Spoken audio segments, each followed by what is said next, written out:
Hi, I would never make a classless dick joke. I lied confidently. Andrew, and this is Gayties Toys.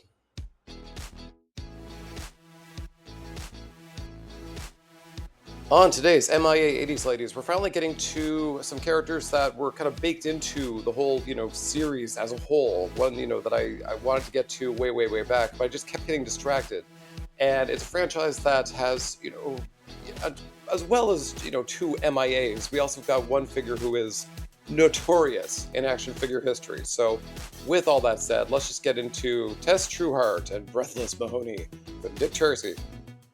Created by Chester Gould, Dick Tracy was a tough, no-nonsense police detective in a big yellow trench coat and yellow fedora, who was an American comic book strip that ran from 1931 right up to today, frankly. But the actual creator, Gould, had sort of worked on him from the 30s right up until the early 70s. During that decades-long run, he had, just an amazing amount of, essentially a rogues gallery, supporting characters, whatnot. I mean, just a huge, long, and very successful history that spawned many different serials and TV shows and other comic books from it. Among those many characters are two that we're talking about today. Two and a half, actually. One being Tess Trueheart, which is, essentially his love interest character. She was very, kind of Lois Lane coded in the sense that she was, not terribly distinct in terms of characteristics, but she was his, true love all through the way. And in fact, them getting married, having kids. I mean, they did have a very robust relationship at the very least. The other character being Breathless Mahoney, who, despite what we know now, was a very briefly lived character. She debuted in 1945, was killed off in 1946, but she was strictly just a sociopath obsessed with, money and murdering, so, relatable content. For our intents and purposes today, however, we're talking about the 1990 movie. This came out starring Warren Beatty, who we'll talk about more later, as well as many other huge stars, but also I think very important to the marketing. Madonna played Breathless Mahoney, this time reimagined as a sort of sultry, husky-voiced lounge singer who had a bit of a secret identity. The movie followed a very kind of Batman-esque marketing push. Batman, of course, coming out just a year prior. And the hype was real. The marketing machine was real. The toys, the coloring books, everything was really kind of amped up. So there was a lot of expectation and hype put upon the movie. Unfortunately, it didn't really go that well because this really literally was your grandpappy's superhero. So it's almost as if we, as sort of Gen X or elder millennials, grew up with a cartoon that we really loved, and when a movie was made, we thought it's going to do so great, and our kids will love it, and they didn't.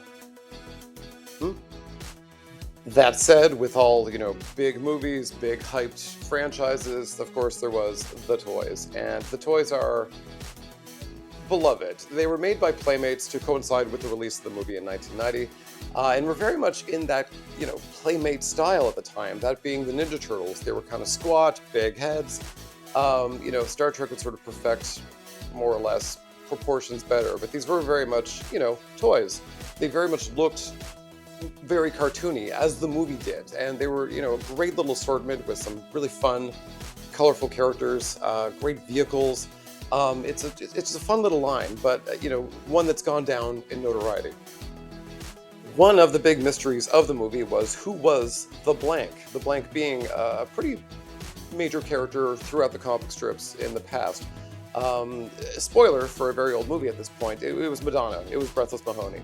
And the toy was set to release with all the rest, with the mask being able to pop up, and you can see Madonna's very cartoonish face underneath. However, both the studio and Playmates thought this was probably a bad idea to spoil the thing, which is something Kenner and Mask of the Phantasm should have clued in on. So they kind of held her back, and maybe held her back a little too late, because by the time the movie came and flopped, this toy line was already dead in the water. So essentially, the blank figures got shipped off to Canada, here, where I live. And I know this because I, in a discount store called Byway, saw an absolute full bin of these things sitting there. I remember it. I can see it mentally in my mind.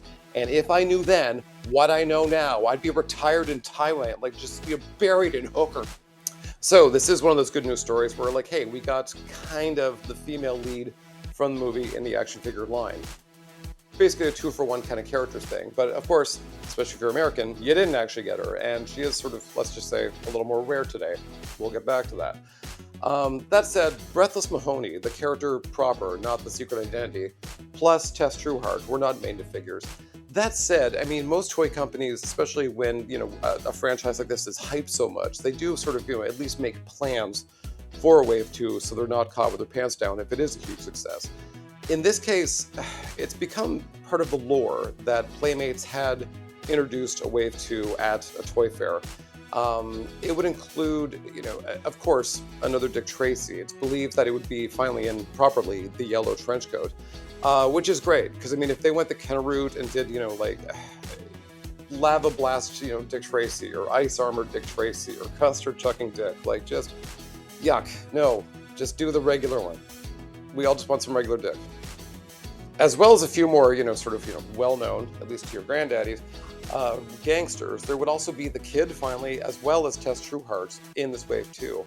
I say all this very tentatively, however, because this is, again, part of the lore. This is part of the rumors. This is part of, accepted, reality. But, like, there's no pictures, at least none that I could find. So, I mean, it's really, he said, she said kind of thing. So I'm not going to confidently say that this was meant to be, but this is sort of, what's casually, normally accepted amongst the Dick Tracy fandom, let's say. At the very least, there was, a PVC by applause for Breathless. There was a quite nice doll of her. I mean, there was certainly, again, because of the marketing push and Madonna's sort of fame and sort of influence on fashion broadly. I mean, she got some merch out there, but I mean, for me and my money, I wanted what's in this Playmates toy line, and it's really unfortunate, especially nowadays, I find, that these two were missing.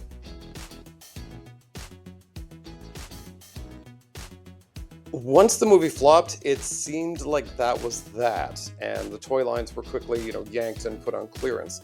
That said, something strange kind of happened in the sense that Warren Beatty apparently was a huge fan of Dick Tracy and actually bought the rights for it outright. And since then has sort of teased a sequel or a reboot or something. He kind of resurfaces every few years. Likewise, to retain the rights, he self-publishes Dick Tracy books to this day, just to retain the rights. So, I mean, he's never really gone away, but it's also not something that's really, I would say popular. Something else interesting that happened is that, during that old pandemic where we were all stuck at home, a lot of collectors were sort of just, kind of scrambling to recapture their youth. And Dick Tracy figures took on a wild second life, particularly because they were, kind of cheap. Of course, a lot of people bemoaned that they would never, ever own, the blank figure, because if you picture up either, carded, busted, you name it, thousands of dollars, super rare. I mean, I know for a fact there's a few in toy stores where I live, and every time I see it, I just absolutely balk at the cost of it, but I still want it.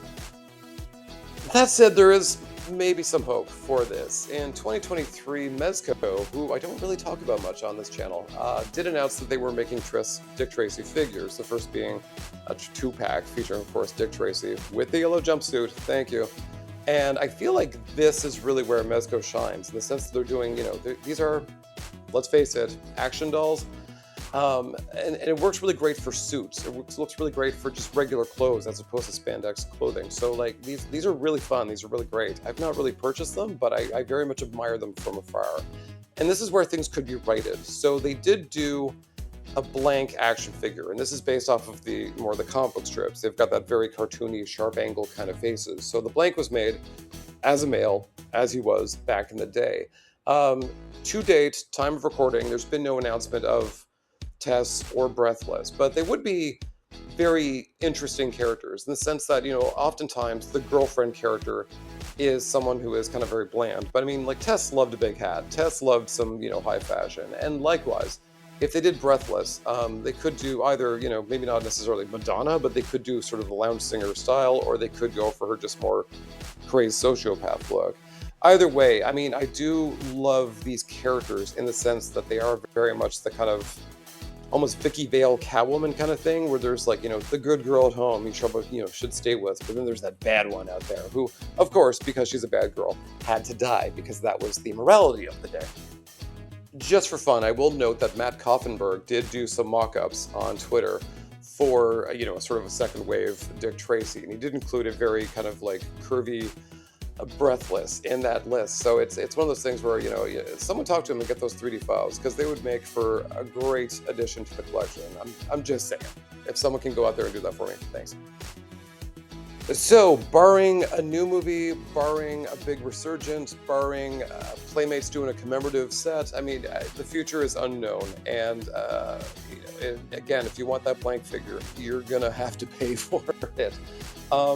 Likewise, I'm hoping maybe some people will do, some kind of 3D editions, 3D printed stuff to, kind of supplement your line, just because there was a little bit of a resurgence. And it was one of those things where once people started picking them up, I myself was a little tempted to go back and pick these up as well. So it's a fun line. It's a colorful line. I mean, the toys, like the movie, very inspired by primary colors. They really stuck to the same shades, the same hues. It was a very, fun line for, just gangsters and dudes in suits. It was, they did it right. Looking to you, Indiana Jones. And that'll about do it for Tress, Trueheart, and Breathless Mahoney. With a minimum of dick jokes. You're welcome, parents. Great line, great characters. I wish it did better then. I still wish for more now. So we'll see. I might see you at the end of the year with a little recap of some news. We shall see. But in the meantime, I thank you for watching. Thank you for liking, commenting, subscribing, all those YouTubey things. And I will see you next time on MIA 80s Ladies.